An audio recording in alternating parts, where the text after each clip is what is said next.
Good morning mga tol. Biyahe kami ngayon. Punta kaming Bulacan sa mga kamag-anak namin dun. Sana hindi kami matraffic. Ito si Pablo.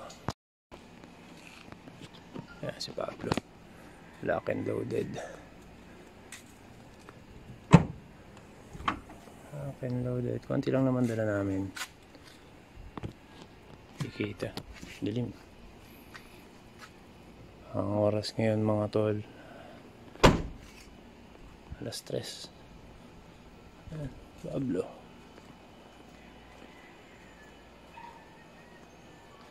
Sama namin ang airpot ko ngayon. Nandun kasi yung airmat ko ngayon sa Bulacan eh. Ayun mga tol, balikan namin kayo pag nasa biyahe na kami. Good morning, good morning.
Ayun mga tol, nandito na kami sa NLEX na kami. Medyo traffic siya pero okay naman, umaabante naman yung traffic dito sa NLEX pagbaba ng Skyway. Dito lang kami, stopover lang kami saglit dito sa Petron. CR lang yung mga kasama ko, si Airpat, si Mrs. saka ano ko. Ayan.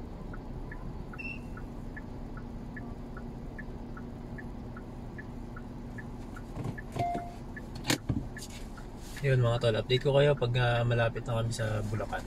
Ayan.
Ayan mga tol, nandito na kami sa Bulacan.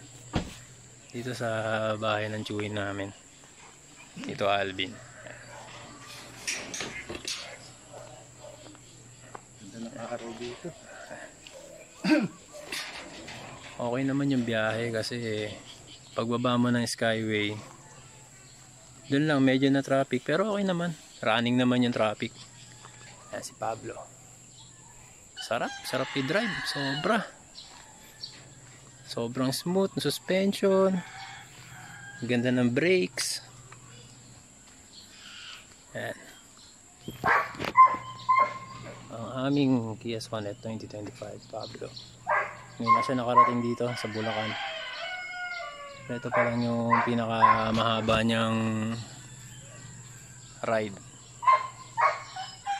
Ayan. Si Pabling. Yun mga tol. Almusal lang kami. Gutom na rin. Yun, good day mga tol. Ito, ibablog ko lang ngayon yung tamang posisyon ng mga seatbelt natin sa backseat pagka ititiklop natin yung backseat ng Sonet natin. Ayun, ayon kasi sa manual, kailangan itong mga posisyon ng seatbelt na to kailangan gawin natin pagka ititiklopin natin yung backseat ng Sonet natin para hindi siya ma-shred o kaya hindi parang yung rotator nung ano natin. Pakita ko sa inyo. Ito mga tol, yung rotator ng seatbelt natin. Ito nasa loob na ito. Para maingatan kumbaga yung rotator na ito. Hindi siya yung masyadong mabanat. Kumbaga hindi ma-shred yung rotator niya dito sa loob. Tama nyo na lang ako kung mali yung words ko na shred. Pero yun, basta para maingatan yung rotator niya dito sa likod. Papakita ko sa inyo kung paano kailangan gawin mga tol. Yun, bale mga tol, ang una natin gagawin ay ayusin muna tong seatbelt dito sa loob. Yung may suksukan kasi dito sa dalawang gilid ng backseat natin. Para doon sa mga buckles ng seatbelt natin. Doon natin siya isusuksok. Papakita ko sa inyo kung paano. Bale ito mga tol, no? Ito. Yan. Lagay lang natin yan dito. Yan yung suksukan niya. And diyan natin ilalagay yung buckle ng seatbelt natin. Pagka hindi natin ginagamit, suksok nyo lang yan dyan maigi. Yan. Ganoon din dito sa kabila. Pasensya na kayo kung medyo maraming laman si Pablo ngayon. Gawa ng tulog kasi si Bunso ng binyahe namin kanina. Ayan, lagay nyo lang dyan. Ayan. Bali mga tol, ito nga palang seatbelt na to sa gitna ng backseat natin. Nabasa ko lang siya sa manual. Meron din siya ditong suksukan. Ito itong nasa gitna na to. Nandiyan lang siya, nakabound siya dito sa upuan eh. Yan, nakabound lang siya dyan sa upuan. Baka yung iba hindi makita ng iba. Hindi nila alam na may ganito.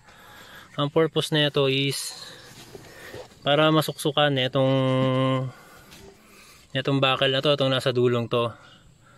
And ang safety niya kasi, ang sabi sa manual, iwas siya, nagkaroon ng biglaang collision, aksidente. At ang sakay mo kung dito nakaupo, isa rito sa backseat, siya, safe siya. Hindi siya hampas, hindi siya ganyan yung niya, hindi siya hampas bigla sa ulo nung nakaupo rito sa likod.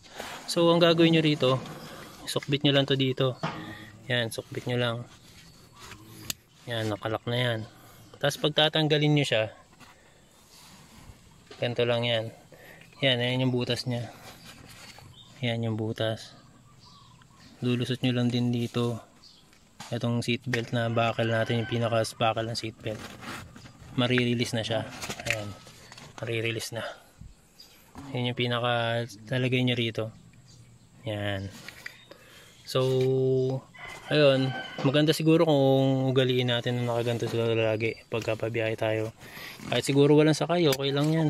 Magandang tignan, malinis tignan. Ayan. So ayun mga tol, no.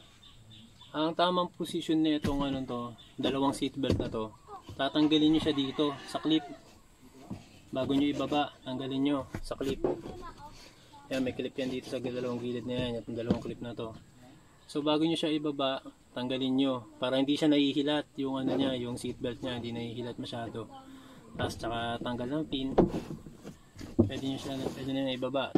Ayan, siguraduhin nyo lang na hindi sasama pa rin sa backseat pag binaba nyo. Ayan. Ayan, ganyan na itsura nila. Ganyan.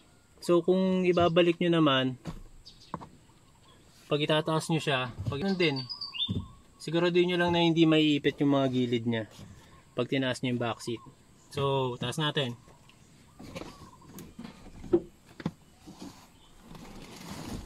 Ayan. Siguraduhin nyo lang na hindi maiipit.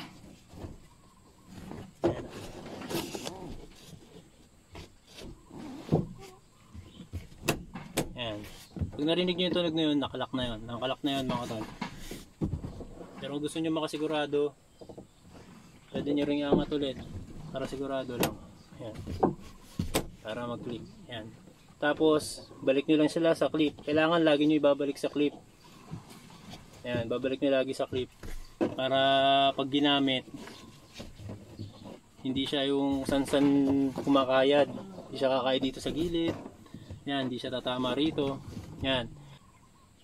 So ayun mga tol, yun yung tamang pagbaba ng backseat natin. Dapat itong dalawang seatbelt ay tanggalin dito sa clip. Isuksok yung mga bakal dun sa suksukan dun sa dalawang gilid ng pinto natin. And then tsaka natin siya ibaba. At siguraduhin kung hindi maiipit yung seatbelt natin sa mga gilid-gilid kung ibabalik natin siya pataas para iwas hindi mapunit, pati yung rotator niya maiingatan pagka binaba natin yung backseat natin. Ayun mga tol.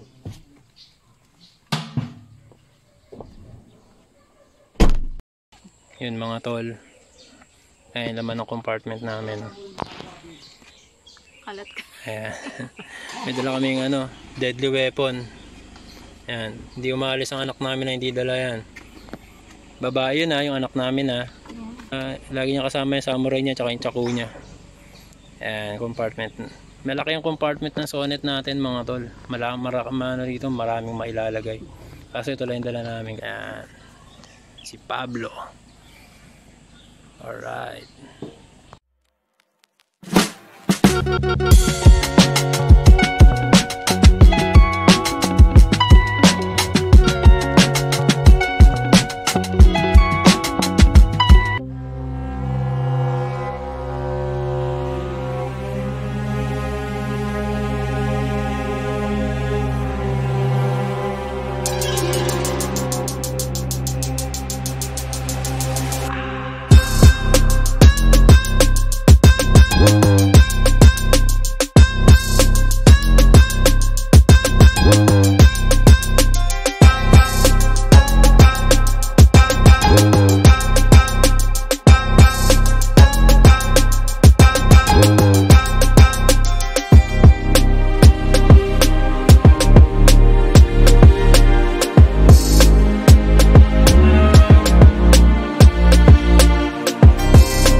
Second day namin dito mga tol sa Bulacan, no?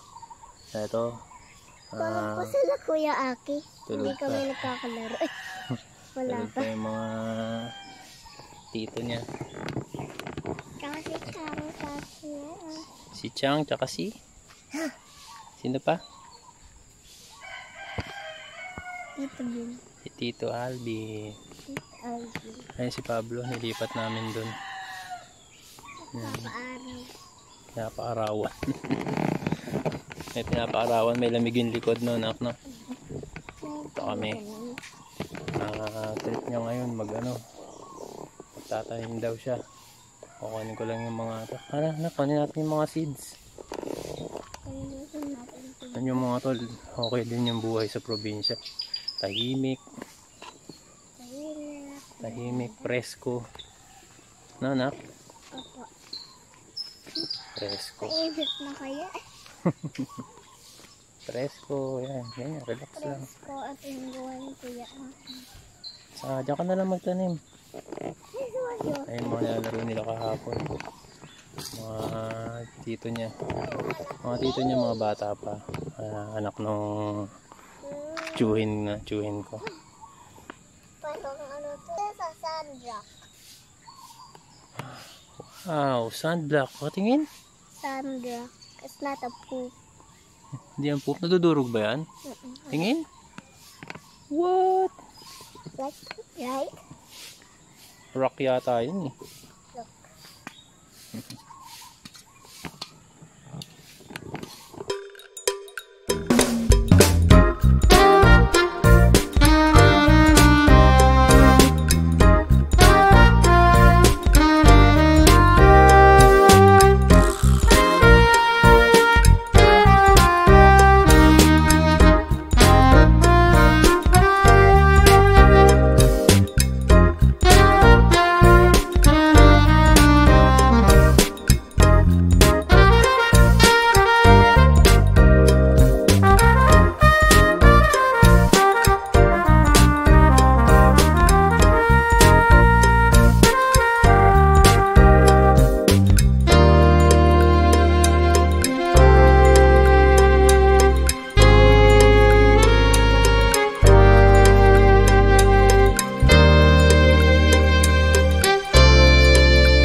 Tuwan-tuwa yung anak namin dito.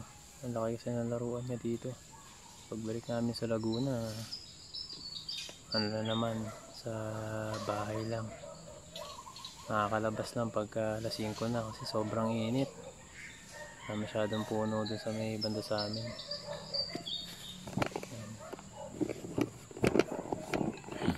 Nga. Happy ka ba dito? Gusto mo dito tumira? Yeah.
mga tol.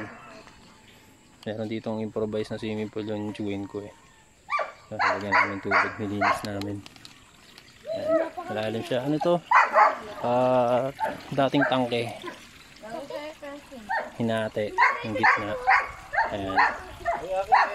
Pag pumupunta kami dito, ayan, yan yung swimming pool na. Oh, dyan. Malalim din. Malalim din siya. Hindi na namin mapuno. Marimar. Ayan. Kuya Aki niya. Kuya Ash niya. Ayan. Airpod. Si Mrs. Si Pablo. Swimsuit niya. Ayan mga tol. Tanghali. Ayan, swimming pa rin si Bunso. Ito pa rin kami. Nakataas lang namin manungalian. Ayan, si Pablo. Nilipat ko na rito. Sobrang init na po. Sobrang initan pa rin siya. Bukas ang uwi namin. Nag-extend kami. Tingin namin sa ano, sobrang haba ng pila sa tollgate sa NLEX. Buti hindi kami umuwi ngayon. Kundi traffic sobra. Bukas agahan na lang namin. Papakita ko lang tol dito sa vlog na rin na to, no. Itong mechanism ng ano natin, ng rear view mirror natin. Baka para lang sa mga hindi pa nakakalam. Yan yung normal na ano niya, na settings niya, no. Sa itong rear view mirror natin. So, pag gabi, silaw tayo dyan mga tol. Yan, silaw tayo dyan. Yan, pina-flashlight ni Mrs. no. Parang kunyari headlight sa mga nasa likod natin.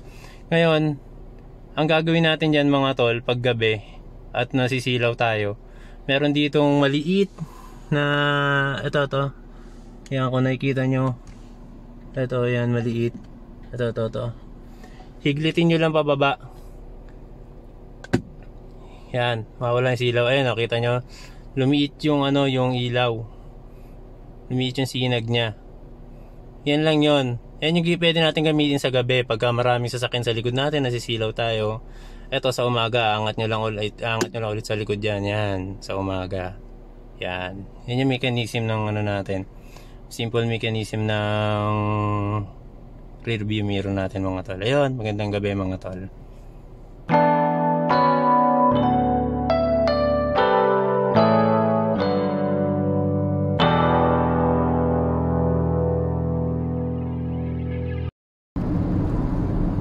Ayun mga tol, pauwi na kami, galing kami Bulacan, no.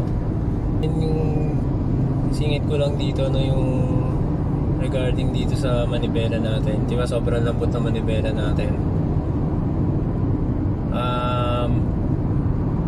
Ito, nasubukan ko siya ngayon. Nasa 100 yung takbo.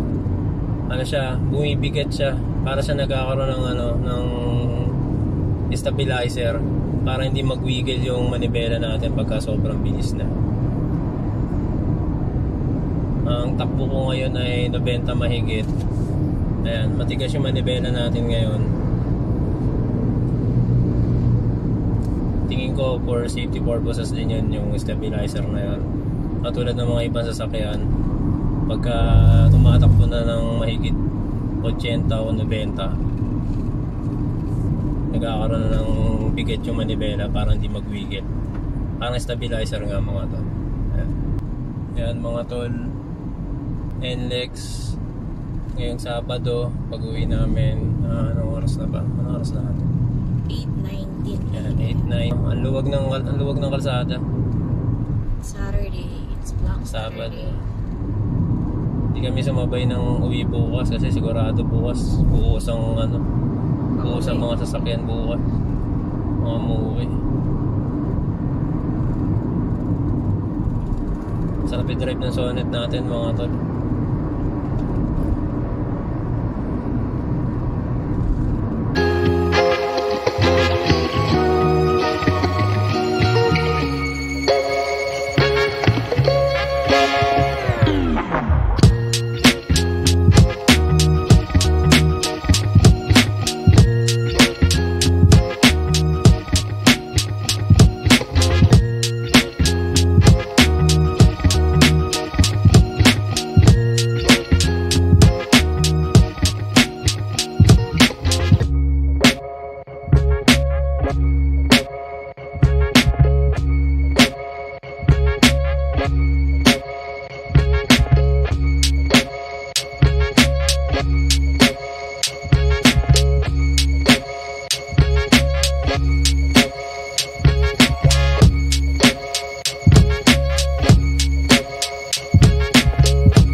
Yun mga tol, i-correct ko lang yung sa nakaraang vlog ko, yung sa paggamit natin ng cruise control natin.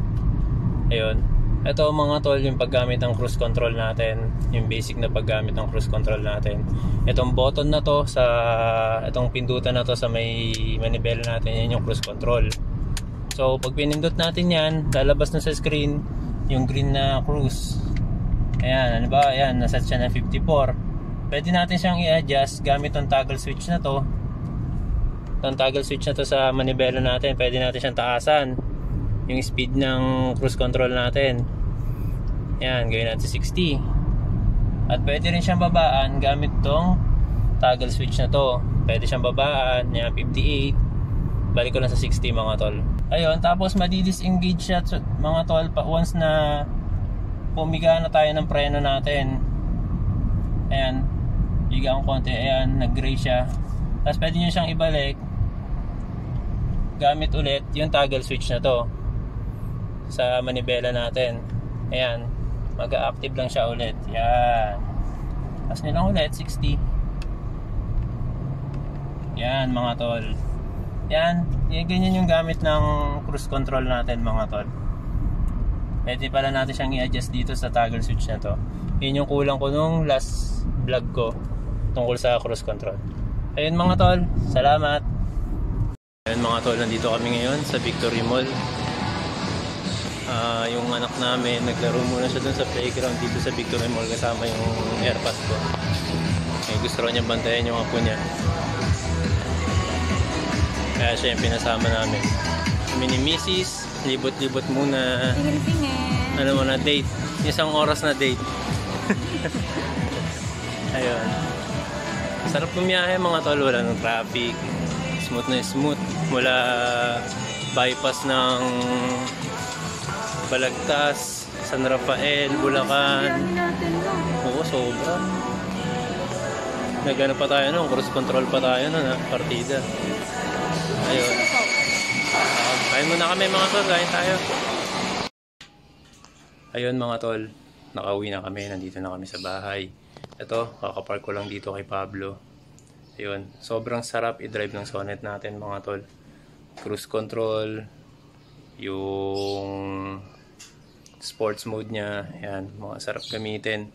Tapos yung braking system niya sobrang solid. Safe na safe ka talaga. So, ayun. Ang kasama dito sa vlog na to yung sa side mirror, yung mechanism ng side mirror natin, tsaka proper placing of back seat belt natin pagka ititiklop natin yung back seat natin, and then yung paggamit ng basic na paggamit ng cruise control. Ayun mga tol, maraming salamat mga tol sa panonood sa vlog na to at sa pagsuporta. Maraming salamat. At kung may spare time kayo, please do subscribe, like and share dito sa mga videos namin, sa mga vlogs namin. Maraming salamat. Ayan si Pablo, bukas ko na siya lilinisin. Babacuuming ko lang siya bukas para medyo malinis lang yung mating niya at yung loob niya. And yun, nalapit na PMS niya. Next week PMS na ni Pablo. First 6 months. Yan. Pabalitaan ko kayo, ibablog ko rin yung PMS na yan. Maraming salamat mga tol. Please do subscribe. Down South Family.